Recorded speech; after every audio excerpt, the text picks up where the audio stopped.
Ismail Haniyeh, the man who caused the death of thousands, destruction of entire cities, and immense misery to his own people.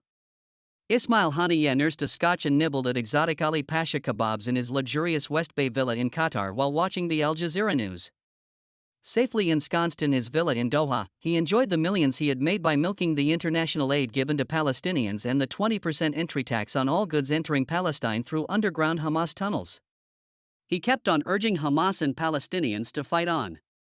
He was oblivious to the misery and sacrifice of the common Palestinian while he sat safely in the lap of luxury in Doha.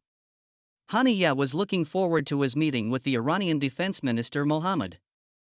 Reza Ashtiani on his forthcoming trip to Iran to attend the inauguration ceremony of the Iranian President Masoud PePezeshkian.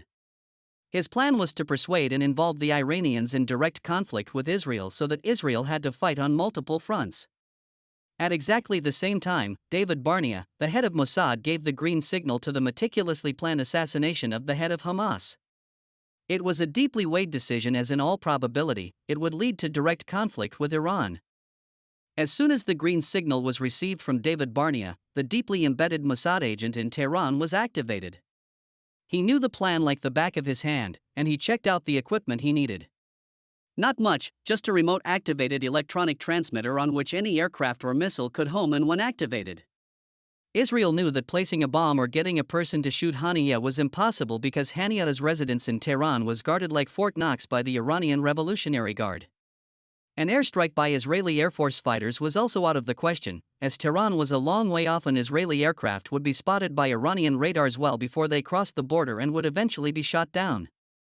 So it had to be something that the Iranian air defense won't be able to spot or defend in time. The weapon of choice was the Lockheed ARRW hypersonic missile. Capable of Mach 5 speed, a mile in a second, and double the speed of any fighter aircraft, a weapon that no radar will be able to track or missile shield be able to defend. It could carry a lethal warhead that could demolish an entire building. The US gifted the missile, which was still in its prototype stage, to Israel for this specific purpose. The plan was that the Mossad agent would leave a car parked in front of Haniyeh's residence in Tehran. The old Toyota would have the transmitter hidden in the audio system of the car. The agent would station himself about half a kilometer from the spot and monitor the car through binoculars. He would activate the transmitter by remote as soon as Haniyeh came home. The active transmitter would send the signal to the Israeli missile bunker just beyond the Iranian border, and the missile crew would fire as soon as they received the signal. This would ensure that Haniyeh was home when the missile hit. As D-Day arrived, the Mossad agent drove the car to Haniyeh's residence and left it outside. He went back to his perch on the third floor of the building, where he would monitor the car. As the day progressed, the agent's heart skipped a beat when he saw the guards check out the abandoned car, but didn't find anything suspicious in it. There were no explosives packed inside. He had hidden the transmitter well.